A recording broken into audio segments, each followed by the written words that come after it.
পেশাদার লীগ কমিটির সপ্তম নিয়মিত সভায় ফেডারেশন কাপের নকআউট পর্বের ভেন্যু নির্ধারণ করা হয়েছে। 5ই মে এলিমিনেশন ম্যাচ কুমিল্লায় আর 12ই মে কোয়ালিফায়ার্স টু দ্য ফাইনালের খেলাও একই ভেন্যুতে অনুষ্ঠিত হবে।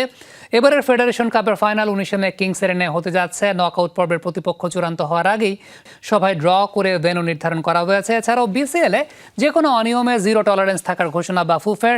আগামী মৌসুমে খসড়া সূচি নিয়েও আলোচনা করা হয়েছে, যেটা চূড়ান্ত হবে 19 এপ্রিলের বাফুফের কার্যনির্বাহী কমিটির সভায়। তবে চলতি মৌসুমে স্বাধীনতা কাপ হবে কিনা নিশ্চিত করে বলতে পারেনি পেশাদার লীগ কমিটি।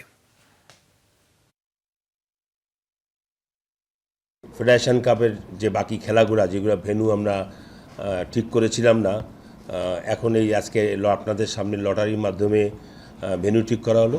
যেহেতু এখনও কোন দল যাবে কিভাবে যাবে এখনও তারা নির্ধারণ হয়নি, আমরা আগেই লটারিটা আপনাদের সামনে সেরে ফেললাম।